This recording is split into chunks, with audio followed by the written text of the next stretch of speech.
and for everyone listening, hello. So, I have been doing a lot of traveling lately, which has been wonderful because it's all been around really having deep and meaningful conversations with people about one of my favorite topics, and that is ageism and that is gerontology. And I know Jeanette is also familiar with both of these things. So, any opportunity that I get to have a conversation with people, whether it's a one on one or whether it's a group of three or 400 people, I know that there are people in the audience, people that are on the receiving end that are learning a new way to think about their aging, learning about how to change the mindset from one of deficit to one of possibility. And I know that at the same time, they are also teaching me about their life experiences and their thoughts. And, that's the beautiful thing about gerontology and working in this realm of ageism is there's always more to learn and there's always more to learn from others. Yeah. And so you've been in person with individuals during this last round of travels. Did you also do a formal presentation in front of any groups? Oh, I have. This Yeah, time? I've done a few keynotes at different kinds of conferences. So I've been everywhere from, Canada to Michigan to Ohio to Florida, all within the last few weeks, and have been meeting some really wonderful people. And like I said, more importantly, having the opportunity to talk to folks about aging and ageism is just critical because it's the one thing that we all share. Aging is the one thing that we all have in common. So there isn't anybody that this conversation isn't relevant to. There isn't anybody. It transcends everything. It is the one thing that truly, at every moment of our lives, is a universal connection. So I'm always going to say yes when somebody wants to talk about it. I feel like Canada, speaking of, that they spell aging right because it's age and then ing. And so I try to include that in my hashtags because I'm just like, yeah, it isn't just an American thing. I mean, it's and then of course ageism is also AGE-ism.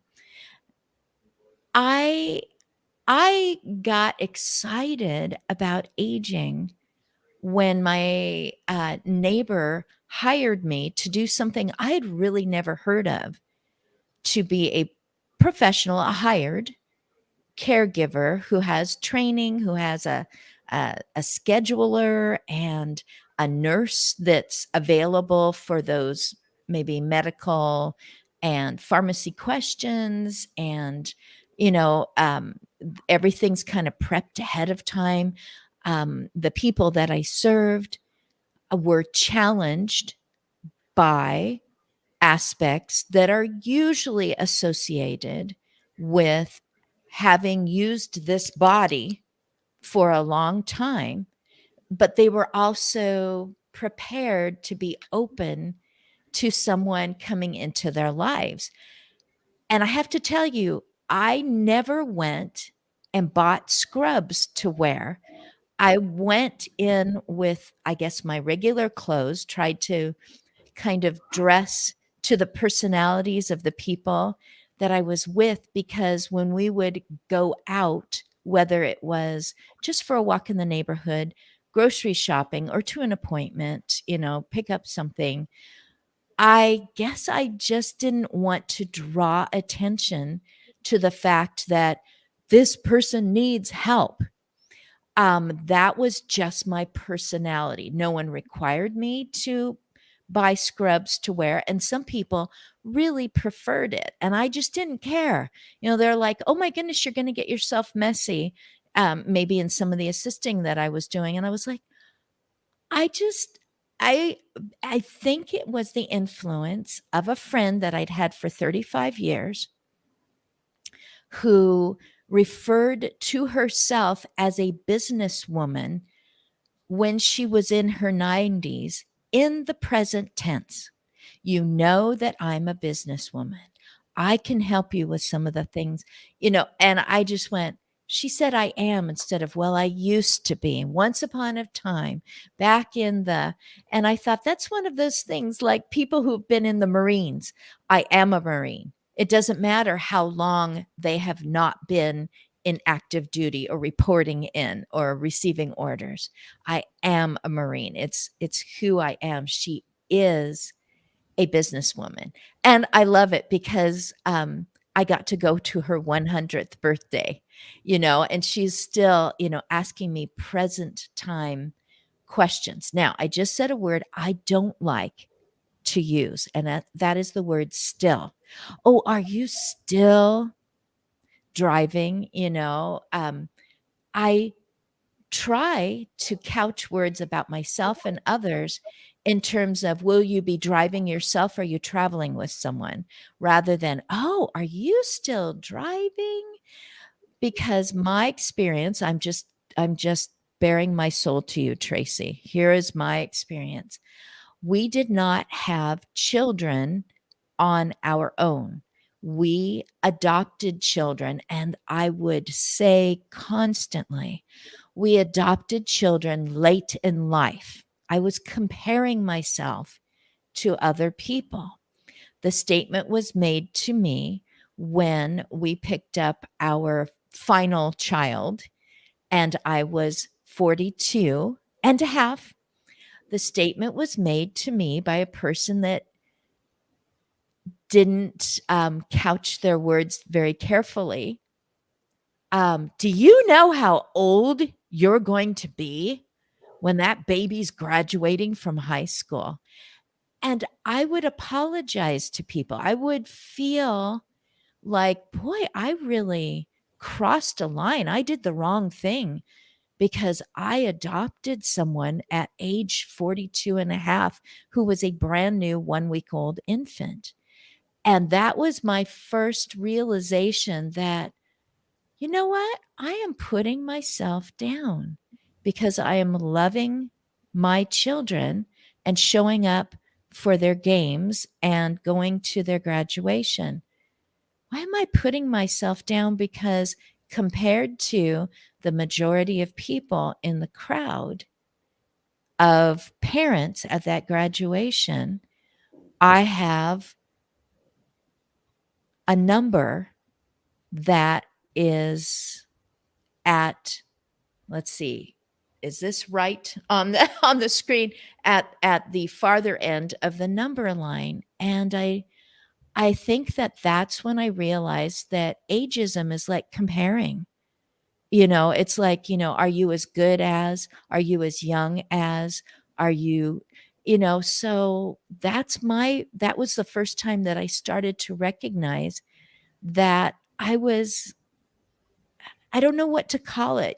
Jeanette, can you describe what my hang up was? Why was I embarrassed or apologizing and feeling like I had done something wrong? I mean, I think it's understandable because we're just bombarded all the time by images and expectation. I think the key word is expectations.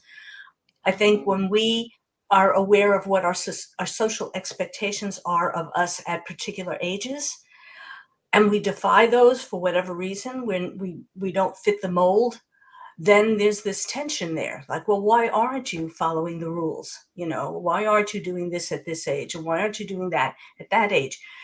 So I think it's social expectations um, based on stereotypes. What does a 40-year-old woman, what is she supposed to do as opposed to a 20-year-old woman or a 60-year-old woman?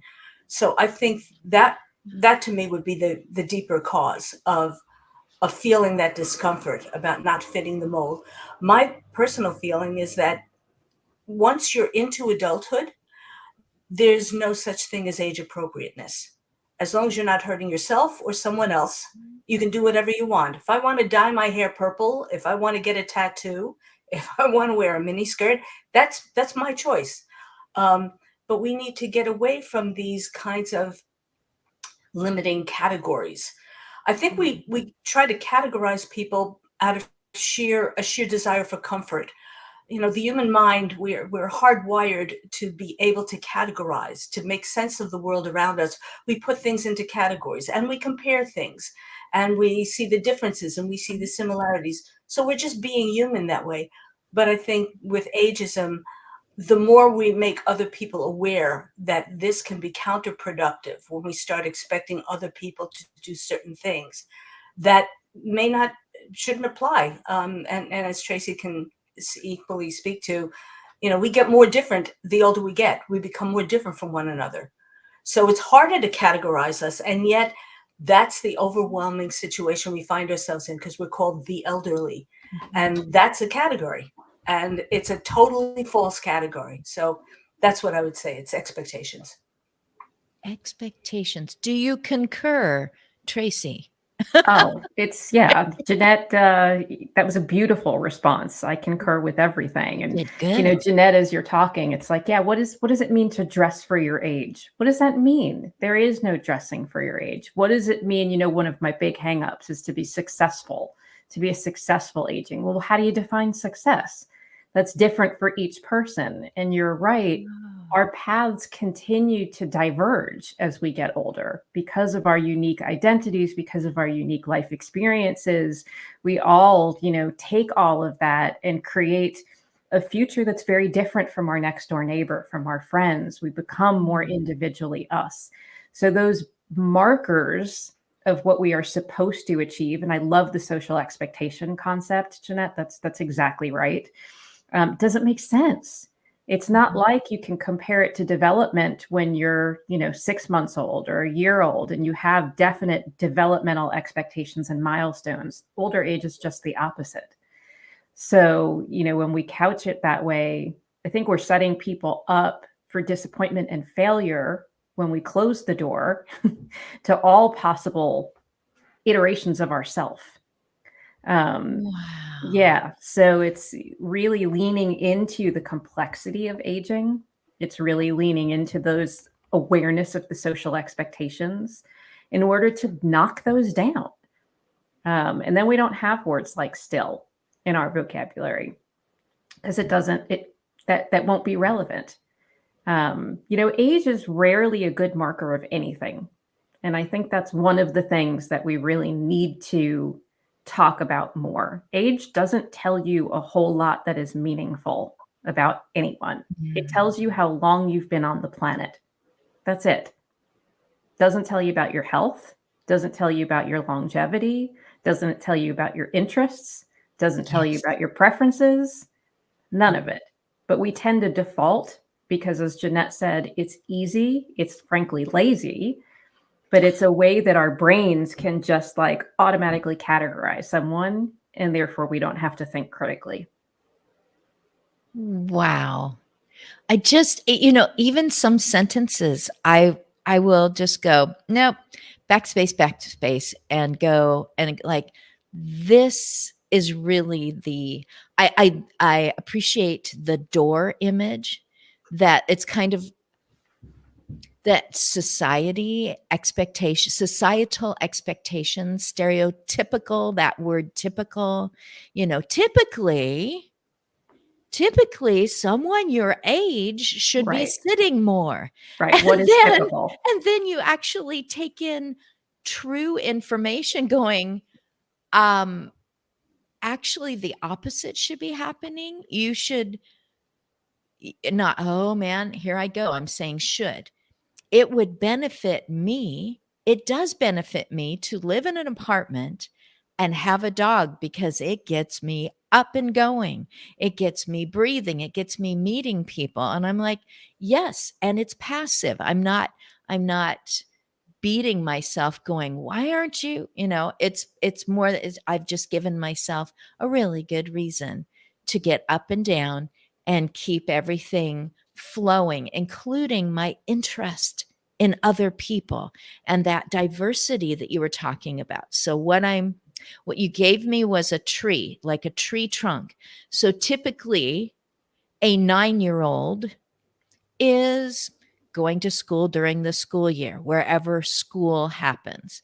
Typically, a person who hits 18 is finding that they now have rights and freedoms that, and also responsibilities that they didn't have when they were 17 and lower. So here come the branches. We always say branching out. Then there's those heavier branches of people who are maybe career driven, maybe family, procreating driven. Maybe they are finding, what really pushes my buttons and how do I want to be active in my community, in my world. And then I see all these branches going so many different directions. It's like, oh my goodness, the sky is really the limit as we continue living. And Yeah. that's the thing that I heard. I learned so much from him. My very, very, very first time going live like this, when someone said, well, I'm dealing with cancer, so I don't think of my next birthday as aging. I think of it as living, and he did get his cancer-free, whatever it is they do, ringing the bell or, that notification on in his portal, whatever it was, he was cancer free a number of months later after that very first episode, August before last. And I was like, oh, even though I call myself the aging enthusiast, what I really am is a longevity enthusiast. And You know so what? far, I haven't found anyone who says longevity, that's not for me. Yeah, but I'll challenge this. Aging is living. There's nothing wrong with aging. Oh, So it is synonymous with living, Right. right? Think about what aging means. I think too often we think about aging in a very narrow way, as in decline. But aging is just as much about growth. It is who we are becoming. I have aged since yesterday in beautiful ways. There are things I've learned. There are experiences that I've had. So we can't pathologize what it means to age. We really need to look at it as synonymous with living. My aging is my living. And then it's different because when we reach the next birthday, it's a whole different mindset. Not what I've lost, but what I've lost and what I've gained. And when you look at any developmental stage of life, they're all about losses and gains. This doesn't just happen in older adulthood. This happens throughout our entire lives. So that's my one little reframe there. I love that. I love that you pointed that out. I chose the hashtag aging enthusiast. My husband calls it a pattern interrupt. It makes people stop and go, who in the world is enthusiastic about aging? And Cat and so I. I'm glad I get to keep it. I'm glad. Oh, good. We have hands. We have hands on the screen. I'm glad that I can keep it and, I don't know, promote what you just did. You informed me. You gave me something that my hungry brain gets to crunch on and go, yes, that's true. Always aging, always Living. losses and gains. Yeah. And I'm thinking that because you are forward, you are pro everything, there's these pluses that are just flowing out of you of yes and here, yes, it is living, and yes, it is aging, that people keep going, wait a minute, I have a different perspective than I did a few moments before, hearing what Jeanette responded to my little story and hearing you saying aging isn't bad. So I was a school teacher for 16 years. Oh, I taught 16 years. We did opposites, antonyms. And I tell you every time, what is the opposite of new? Mrs. Smith, it's old. Oh, but what's the opposite of young? It's old. And I don't think that that's true. I just think that opposite means opposing each other, against. Oh no, you've lost your youth. Youth is good, therefore old is, and here comes another antonym. And I just don't think that that's true anymore. And not just because I'm excited about aging, or what I say is I'm excited to age informed, to age prepared, to age with resources at my fingertips. I'm excited about opening my mind to, wow, I move on. It isn't all about a lounge chair and binging TV shows. It isn't all about self. Like, I'm going to stay somewhere and take care of me and finally do what I've always wanted to do. That it really is what you both are doing. You're pouring into other people's brains and lives and forward motion. And and it's because you have enough information. You've had enough time to get this amount of information. So I'm excited to just meet you both on the screen, but you've met each other before. We Yeah. have. I think- Go ahead, Jeanette. I just wanted to pick up on two things that were said before. First, way back, Tracy mentioned something about successful aging, and what does successful aging mean? And I think in our society, we have defined successful aging as something that we as individuals, it's on us to age successfully.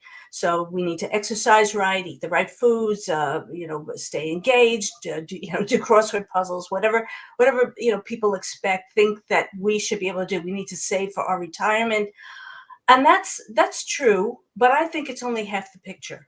Successful aging to me is a partnership between the individual and society.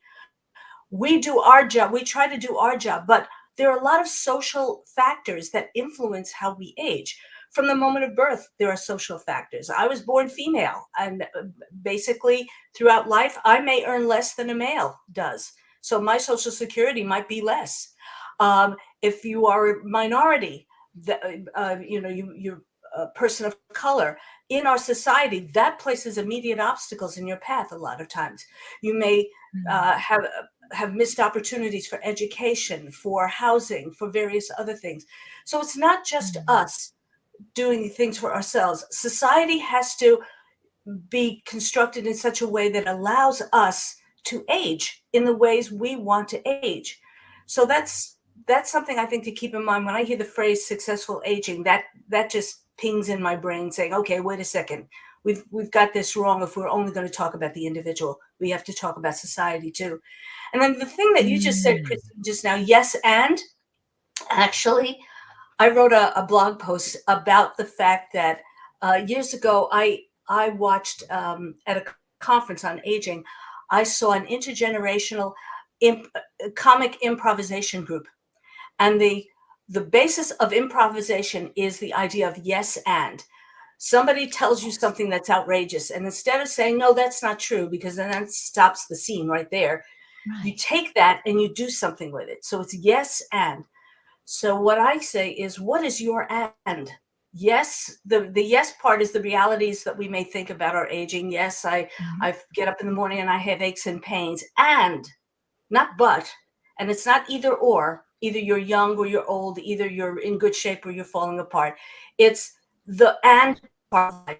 So we can say, so I can say, yes, I wake up in the morning and I have aches and pains, and I'm going to be on a podcast, on a live stream today, and I'm teaching people about aging, and I write. So what is your and? That's the thing I think we older adults need to start thinking about is what's our and? Because there's a lot of ands in us that, and when I talk with people, give classes on brain fitness or creativity, I say to them, I guarantee you there's something that somebody else would like to learn. Find out who that person is and teach it to that person. And then learn from that person what they know. That's Right. the and part of life. That's the stuff that keeps building up as we age. And it adds to our life. Love it, Jeanette. Love it. Love it. Yay, Tracy and Jeanette. It's my honor and privilege to introduce you to Catherine Lang. So Catherine Lang and I were in chatting a couple of hours ago in my husband and his buddy, our friend Russ's live stream show. But I've also seen her on screen in other ways. There's a global tea break that we have crisscrossed on and chatted with each other. And speaking of improvisation, which is life, you take the fact or the circumstance you have and you work it into whatever's going on with your life. And my husband has actually eaten with her, like in the same spot when he was traveling. So, Catherine, I truly introduce you to. If I knew that she was camera ready, I'd say, hey, Scott, send her the link and bring her in here with these ladies because they would so enjoy each other if I knew she was camera ready. But she is a she also says, hi, ladies. Thanks for investing in us today. She would be an investment in you guys. I can't even begin to say everything. I'm sorry, she's sending more messages. Everything that she does online to encourage others, she has got quite the life story, and she is taking life definitely by the horns. I just, oh my goodness, she would have been the fourth rectangle today, and you guys. Anyway, Catherine Lang, I'll just put you guys into a LinkedIn bunch together so you can all meet each other and you can see what she does with screens and connecting people and pouring into their lives and the things she has overcome. And I'm just like, whoo, I'm so glad that she showed up today. All righty, enough about those things. So, Jeanette, you just like almost gave a task situation. It's like you're a classroom teacher. You are educating. Like she said, you're investing in us today. Both of you keep putting out. Is there someone that started? Oh, here goes my voice, which is good. Is there someone or a situation or circumstance when you just went, aha, this person has helped me to overcome this societal stereotype, or has caused me to go, wait a minute, why are all those cards, as soon as you hit the big 5-0, it's like, not only am I going to make fun of people who have a number next to their name, but I'm also going to, I don't know, it just sounds like decay. It sounds like I'm just going to let things slide now. Who cares? Or I'm going to try to, I'm sure you've seen all those advertisements that say you should wear this, you should get this going on up here, you should never do this because you should defy your age. You should deny your age. You should decry your age. It hits women a lot. I don't know. Does it hit men a lot? Just you guys talk for a while. I'm just jabbering away because I'm too excited. You asked me if there was an aha moment. Actually, it was totally the opposite for me. I never had an aha moment, and I'll tell you why. Because when I was a child, I was very close to my grandmother, and I had a really good, wonderful relationship with an old woman who, so in my mind, old people were never scary. They were never disgusting, repulsive. I was never afraid of becoming my grandmother someday. So I never had the aha moment. I grew up accepting the fact that we're all going to get old if we're lucky. And then what my aha moment was for me was the aha moment of wanting to do something about changing people's minds about aging. I never had an aha moment about how I felt about aging, although we are all ageist, and I've said ageist things too. But it's based, we have these feelings, and they're based on fear, the fear of getting old. And I was lucky enough to not feel that so much growing up. But what happened with me was I'm 71, and when I was in my late 40s and early 50s, I became the caregiver full time for both my parents for 10 years, sequentially and simultaneously. And that just floored me um, about how older people were treated. I was trying to get them what I later learned to be was called person-centered care. I was trying to get them the care that they needed and they wanted that suited them as individuals. And after both of them passed away, I decided to go back to school to learn about aging. So I got a graduate certificate in gerontology. I wanted to figure out why do we get aging wrong? Why do we treat old people wrong in wrong ways? So my aha moment was the aha of I've got to do something about this. We all have to do something about this because this is ridiculous. It's counterproductive. It's hurtful. It's dangerous, depending on what the situation is. So that would explain my aha moments. By the way, ageism can be implanted in a person as young as 3 years old.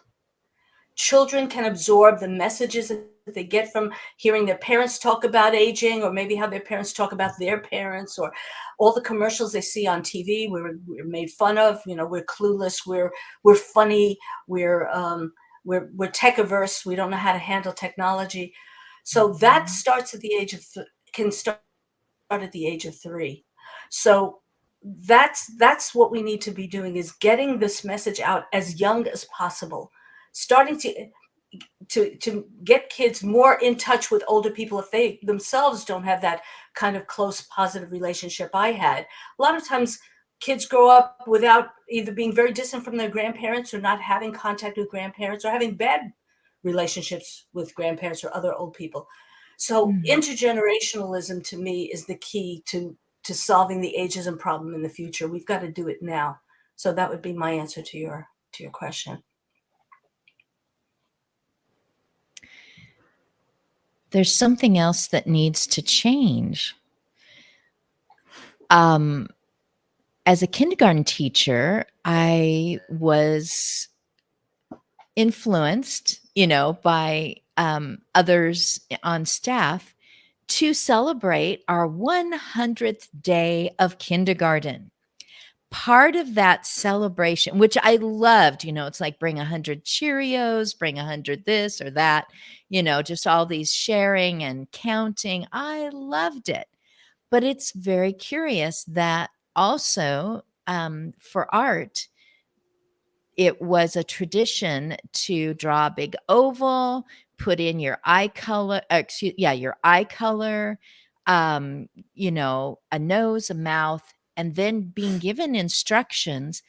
When you are 100 years old, put lots of wiggly lines all over your face, and what will you look like when you're 100? Make sure you put on glasses. Maybe there won't be any hair. Don't put any color in the hair. Just get out your gray crayon and, okay, this is what.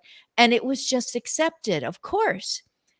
And I think, okay, what will I look like when I'm 100? Projecting into the future, I will look like a person who is talking about the last book that I wrote. I will be a person who is going to a game that my great grandchild is playing in. I will look like this. This is a way to project into the when I'm 100. So here they are, 5, 6-year-olds being told, this is how you will look when you're 100. And instead, to have someone come in and say, what are the things that you want to do when you're 100 that maybe you do right now? Now let's think of some things you get to do when you're grown up. Great. Draw yourself doing that. Now, think of something that maybe you won't get to do until you're 100. And someone draws themselves in. I'm looking up at a poster that has hot air balloons. And I'm like, that would be a great way to celebrate my 100th birthday, is to go up in a hot air balloon, because you might even break a world record. But and I'm just going, this could be handled so differently so that people don't have to unlearn what is old, or how do we think about old, or how do I project old onto myself. So thank you. I think we could even take that a step further, though. Good. I think that focusing on what we're going to look like is the wrong message. So, and they still do that 100-year-old activity today. In fact, they've ramped it up even a bit, and it's dressed like a 100-year-old that they often do. And they have students come in with glasses and walkers and curlers and making caricatures, basically, of older people. Yes, But if we ill-fitting were- clothing. yeah. If we would take a step back from that and say, what is the value of projecting how we're going to look? Even what is the value of projecting what we're going to do? And instead focus on who we're going to be. Maybe getting to like the things that really matter. I'm going to be a good person. I'm going to give to the world. I'm going to spread kindness. I'm going to, and then we're also being really inclusive, because we don't know what abilities we're going to have. We don't know if we're going to want to ride on a hot balloon. Maybe I'm happy just sitting at home, and this is where I am at the moment. But to focus on internal and the things that are most important to us, I think is a great way to project who we're becoming and who we're going to be. So that's one thing. But I also, I want to challenge something. Good. You had talked about opposites, and you talked about old and young and old and new. And I would say that those are opposites, and that's not the problem. The problem is the value that we assign to it. So if we have preference for new or youth over old, then that is where we can reframe. There is nothing wrong with being old. There is nothing wrong with looking old. There is nothing wrong with acting old. It's the fact that we stigmatize it, and that we give preferred value to new things and youthful things. But really, the meaning of old has no judgment whatsoever. If you look at it as opposite to new, new is something that like is short-lived, has just come along. Old is something that is long-lived. That's not a value. That just is. So there's nothing wrong with old. I think until we take the word old back and we destigmatize it, there's never going to be another word or phrase or way that we can talk about it that gives any reverence or meaning to being old. We've just got to claim it. So in that way, the way we think about it matters, but the language we use also really matters. Right. That all makes sense? Right. Am I making sense here? Yeah, this is great. I'd like to add one thing to Tracy. I'd like to add one thing that Tracy said too, and that is, let's stop thinking of dualities, like that there's only two parts of things. What if everything's a spectrum? When do you become old? When are you no longer young? What does that mean? What does that mean? We're all on a spectrum. Everything, right? It's a blur. Yeah. So, I at 70, I wrote a blog post saying I'm now an old. I'm declaring myself to be an old person. I'm officially an old person. That was freeing for me to say I'm going to call myself old. We a lot of times we say older adult, but I'm claiming the word old. I'm old. Yeah. So and your point is, so what? Yeah. So why do we see things on a spectrum? The world isn't red and yellow and blue and green. It's red and reddish orange and yellowish green and bluish purple. And we lose something when we refuse to see the nuance. Yes. And again, go back to this categorizing, this tendency in our brains to want to put things in neat little boxes so we can understand it better. But we're missing the point. We're not understanding when we're creating the boxes.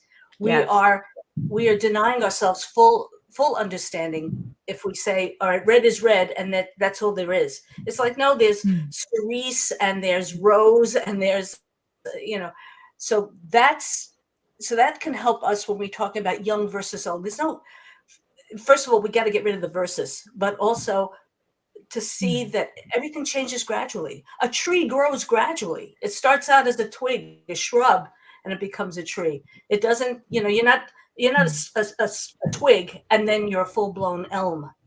It's gradual. That's what we have to start reflecting in life and in the expectations. We have to take away from those. It's hard to have expectations when everything is on a spectrum. Mm. It's so true, Jeanette. I We just can't love that. say, well, you're not meeting the expectations. Like, well,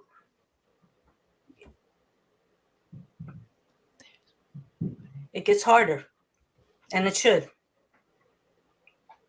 I love Yeah, that. I love yeah. that, Jeanette. Catherine's saying there is no one way. And this whole I towards the beginning of our conversation, the diverse.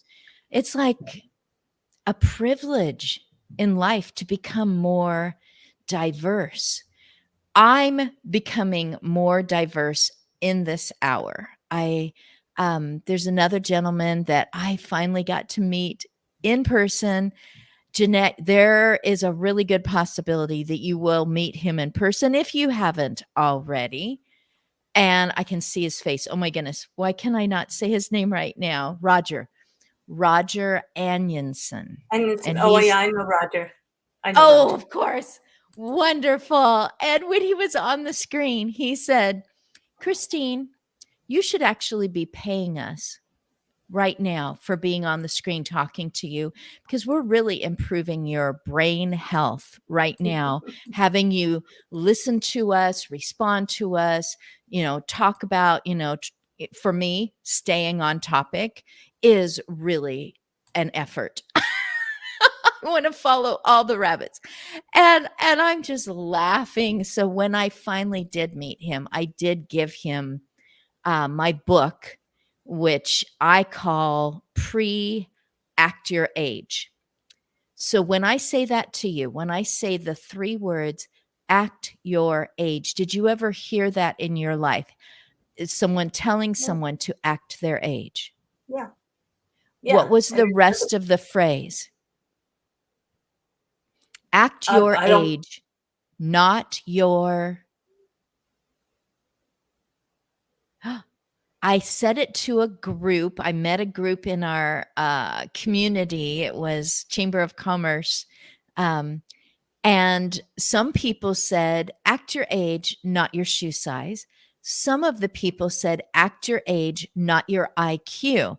So I've had to put that around and, in my mind. And for me, pre-act your age is know what could challenge you as you continue to live, as you age, as you yourself and everyone around you that impacts you or that you care about have issues. And one of the issues is being disregarded. Mhm. That is an issue of aging, that someone could disregard your input for the first time based solely on what they see and what they've projected upon you. A while back, a gentleman said, and he's, I believe his tagline is not retired, or not retirement, not retired. And Ed is his name, and he was hiking with a friend, and 2 people were coming down and they were resting for a moment before they continued their ascent. And someone complimented him saying, I can't believe that a guy your age has gotten so far up the mountain. And it was a compliment. That was their true heart. And he, in that moment, went, what age am I? What age do they think I am? And what age do you stop climbing mountains? And it just got him going, thinking in a way that he had never had before. And that was his aha moment of, what is this that causes people to think, oh, but you are not what I expect. So we're now back to what you first said, Jeanette, expectations. So I wrote a journal. I identified 52 different things that I noticed as I was a caregiver, but it wasn't the person I was assisting. It was their family, people that I would say were in my decade that were looking toward their own future and either saying, "This is how I'm preparing," or "What am I gonna do if I'm challenged?" And I didn't have the resources, so I started looking for them. I found people like you. And so I just put it all out there and gave a lot of blank spaces in my book so that people could say, "You know what? I don't agree with Christine at all. I think this is going to be more of a challenge. And I think this is how I want to handle it. I want people who care about me to know that this is my core value.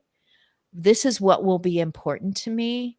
And so that they will know that if I seem to be hitting a challenge or if I let them know, I feel like I'm grieving so often now. It's just coming in waves. I've lost people that are important to me. I've lost opportunities because of a challenge or a stigma. And this is what's important to me. And just facing what a lot of people don't want to face. They want people to keep saying, "Gosh, you seem young for your age," or whatever it is. And just look at that thing that scares people. Am I getting old? Am I too old? What's going to happen to me when I'm old? And just look at it and go, "Oh, well, that's what it is. It's the next day. And it's me. And what is important to me? And what do I want people around me to know about me?" So anyway, that can be found on agingbetternetwork.com. So I am leaving the door open for each of you to let people know how they can say, "Jeanette, please come and be on my show. Christine did not give you enough time to really expand on some of those topics." Or, "Tracy, we're having a group event. If you could be our keynote speaker, that would knock my socks off. And I know that the room would go, aha." You would be the aha moment for a lot of those people. So please take this time to just let people know how they can find you, get to know you better, maybe even go into a Zoom with you, something you've written, something you recommend, or a place that you're going to be in, that you're already scheduled to be, so that they can find you. So I'll toss that up in the air and just let us know all of those ways that we can connect with you. I'm happy to jump in, and then I actually need to jump off. So this will Very be a good. perfect opportunity. But first, Christine, I just want to say I appreciate what you just said about how something different is going to speak to each individual. I just wanted to acknowledge that I appreciate that that's an approach that you take, that it really depends on the person and it depends on what's important to them in that moment. And to recognize that, aging can be scary, and that's okay too. Loss is scary, and we're mortal beings, and we are going to lose people we love, and we are going to function differently than we did. So I think acknowledging that is really important. So anyway, just want to say I appreciate that. Good. Um, Thank you. I'm pretty easy to find if people want to look me up, if they're interested in the book that I wrote. It's called Ageism Unmasked: Exploring Age Bias and How to End It. If people are interested in really getting more education in gerontology, they can find me at Virginia Commonwealth University. We have a master's program and a certificate program. And so I'm reachable either of those places. Jeanette and I like to collaborate as often as we can. Love opportunities to speak alongside Jeanette as well, because I think we can just riff off of each other for hours. and have many of the same thoughts and questions and musings, because there's always more questions, and that is the beautiful part of this. So this is perfect as I jump off, just to say thank you for having me, Christine. I really appreciate the opportunity to be here. And if So you glad. took away something, that's fantastic. I certainly did. And Jeanette, always good to see you, and I will email you. Thank you. Wow, Please Tracy. read And thank Tracy's you book. for It is a phenomenal book. wedging Please in read the this book. moment. Oh, say the title one more time and then off you go. It's Ageism Unmasked: Exploring Age Bias and How to End It. Good. All right. Then Thank other you people can both. be proactive. Awesome. Absolutely. Thank you. See ya. Jeanette, it's you, me, Bye, Tracy. and Catherine. Yeah. Oh, bye, Tracy. Yeah. You, me, Catherine, and my husband, D. Scott Smith, motivational listener. I saw a lady just yesterday who said, "Oh, I remember him. He was at the fundraiser night. And I remember, don't tell me, motivational listener." So that is a great way to make sure you have the right Scott Smith, because there's a few of them. But he is the one that pulls the levers and pushes the buttons and makes sure that every one of these shows runs this smoothly. This has been great. And hey, no leaf blowers were going on outside of your home. Is that right?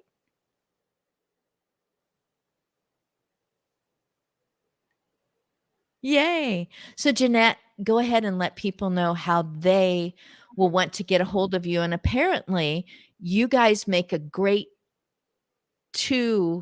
a twofer as far as getting a hold of both of you. I love the way she said riffing off each other.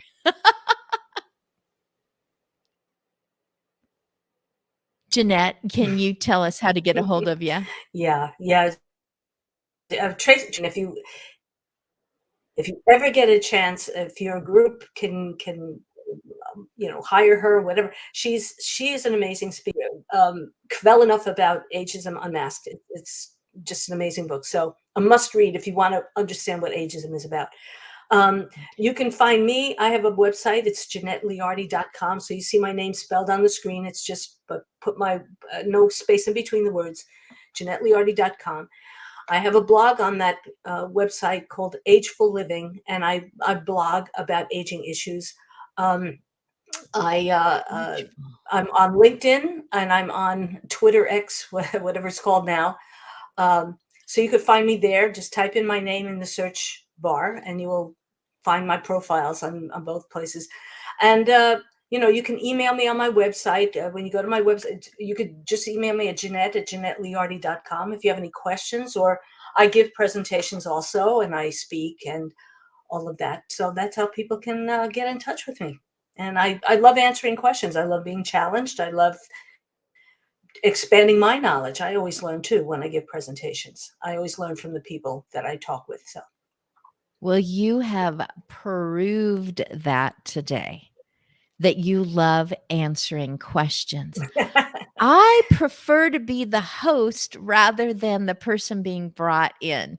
I'm like, am I going to answer their question, or am I going to chase another rabbit?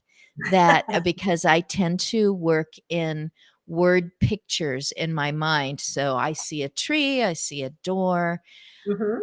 It sounds like both of you can help a person in at least two ways. One, to accept, identify, recognize in themselves what they're afraid of in their own aging, why they look at old as something to avoid, or as an unpleasant subject. Let's talk about something else because it's going to happen. It's this inevitable, it's the dark cloud. To recognize that. And then once they go, maybe maybe I'm ageful. Maybe yeah. what is this? Who I am, my intrinsic value, etc. But not just to be excited about it, but just to, I guess, be serene and content and just know it. Like you said, I am old. Mhm. And this is what it means in my life. And it is quite different from everyone else. Right. I'm aging alongside people, but I am aging on my own terms. It's happening to me different than it's ever happened to anyone else. There are Right. commonalities, but it's just unique. And Well, I have that. I own that. Well, let me. I think what I can do, the best thing I can do, is to quickly bust a few myths about aging, because I think where our fears come from are from these myths. So that's why I call my blog post "Ageful Living." I don't like the word ageless, or age is just a number. Age isn't Mm. just a number, and our numbers are important. I'm 71, and I don't want somebody to say, "Well, that doesn't really matter." Of course, it matters. Whatever your age is, it matters. We should It declare our does. age. We should not just only admit our age. We should be declaring our age. And also, it educates people as to, gee, you're 71? It's like, well, this is what one 71-year-old looks like. You can't Right. judge what 70 should look like, what people in their 70s or 60s or 50s should look like. So let me quickly bust a few myths. One is older adults don't like to change. We're stuck in our ways. That's that they assume that we can't be taught new things. We're set in our ways. That's true for a lot of old people. That's true for a lot of young people too. Young people can be set in their ways too. They could be resistant to changing. People of all ages can be resistant Mm. to changing. So this is what I say when people say to me, "Old people don't like to change." I say, "What was the telephone like when you were a kid? What's the telephone like now?" If you could handle a rotary phone, and for younger people who've never seen a rotary phone, it's a little dial, and you dial, use your finger to dial. Mhm. And you have a smartphone now, you've changed. What was a washing machine like when you were a kid? What was a car like when you were a kid? And it's not just technology that we have adapted to. And by the way, older adults are the fastest growing adopters of technology: laptops, computers, smartphones. We're buying them at higher rates than other generations are doing. Um, uh, but it's not just technology that we're changing. Our body's constantly changing. We have to adapt to that. Like I said, I have a new pain every morning somewhere in my body that I never noticed before. How am I going to deal with that? We lose friends. We lose spouses, partners. People die. Those are huge changes. How many times in our lives have we Mhm. changed jobs or lived in different places? We are the experts in changing. If you want to know what it's like to change, ask an older person. We're doing it all the time. So that's one big myth. Old people don't like to change. Um, Another myth is that oh, let me see. I'm trying to think about. Tell me some of the myths that you've heard about old people. Oh my goodness. Well, we're coming to the last minute. So what Oh, I'm hearing is adapting and accepting. We're just veteran experts. We can teach someone else right. how that happens, and that other person could be 10 years beyond, 10 years behind, could be a child, could And we can be learn from someone them. who yes, and we We all, can learn from- so we're stay not over the curious. hill. We keep climbing hills. We're not over the hill. We just keep climbing other hills. That's We all. keep climbing hills. Okay, I'm going to give you something to chew on, and then I'm going to say goodbye. There is the Beatles song, Will You Still Need Me? Will you still feed me? What's the end? When I'm 64. I'm turning 64, and I thought, you know, I could take issue with those. By the way, And Paul yet, McCartney wrote that song when he was 17. How do you like that? because 64, are we even going to Right. need them? Are we going to have to feed them? It's just something to chew on as we close out. I have loved this. We will Thank get you. together for sure because we're Thank only you, an hour Christine. apart. Thank Thank you you. for the opportunity, and it was Bye-bye. great to meet you, Tracy. Oh, I Bye. loved hearing you two bounce off each other. That was just so great with you and Tracy and Catherine